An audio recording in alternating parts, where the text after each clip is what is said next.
Hi, and welcome to the walk-around video of quite an exceptional car because it's very difficult to find in good condition.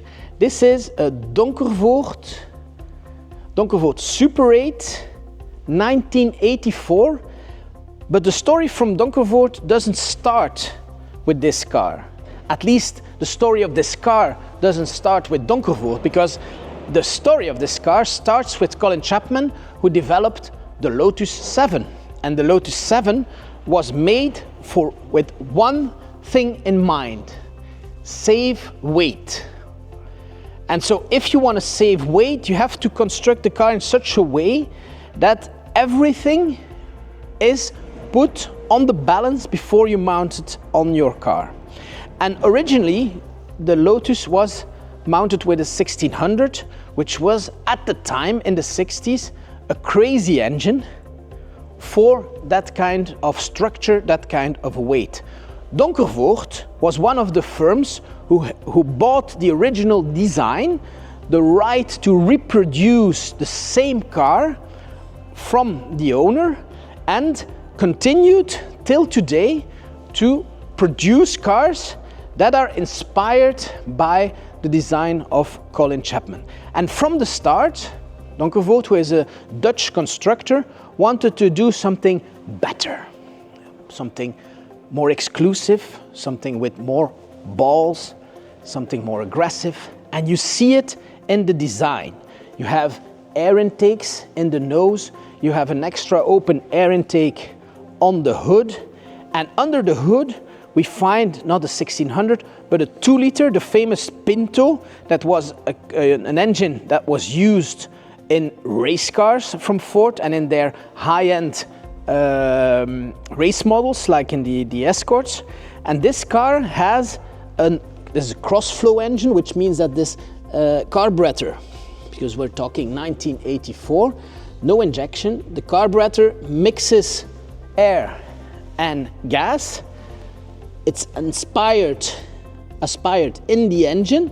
Here it is burned, it gives the power to the train, and then the exhaust fumes go out the other way. That's why it's called cross-flow. It makes it more efficient. It's an engine that is fun to drive. It's very responsive, very nervous as well.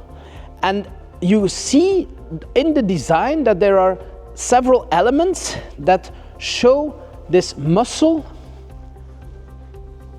to the one who is looking at it. So the wings compared to the original Lotus are a little bit stronger, tires are a little bit bigger. Of course, you have the side exhaust.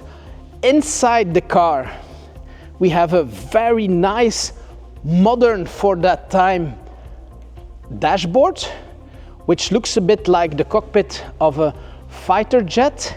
Of course, all that power, you find 103, 110 horsepower for a car that is more or less 500, 550 kilos. All that power had to be put on the road with a gearbox, and you find a 5-speed gearbox, also from Ford origins. And so Donkervoort improved the car, not only the engine and the mechanics, but also the chassis. And here you see that the chassis is reinforced so that you find a very rigid sports car. It's also a little bit higher from the ground up. So this is the story of this Donkervoort Super 8. It's available. It has a French registration, which enables it to be re-registered in any country in the world. Of course, it is classic today because it's more than 30 years old. Donkervoort has a story of not being easy to register because it was so small production, a little bit more than 200 cars produced. It was so difficult to register that this car has the reputation that it's difficult to obtain. Today, it's no longer true. Today, with the classics scheme, the classic paperwork that we have around the world, this car can be re-registered anywhere in the world without any problems.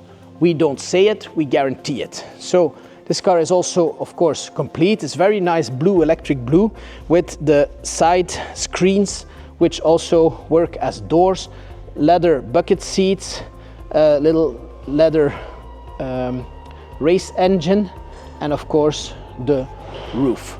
If you want to know more about it, we have a very detailed inspection file that I will send you at simple demand, and you can find out anything there is to know about this car. We've inspected it very thoroughly, and we can show you anything that is wrong with it that could be improved. In my book, this is already really good, doesn't need anything, especially because you have also a very attractive price. It's priced to sell. So if you want to prepare for the next season and give yourself a very nice gift, and you're a bit done, and here I'm stepping out of my normal things, if you're a bit done with motorcycles because they only have 2 wheels and you have to keep them straight, this is as close as you will come to the sensation of a fast motorcycle on 4 wheels. Thank you very much for your attention, and see you in Aalter.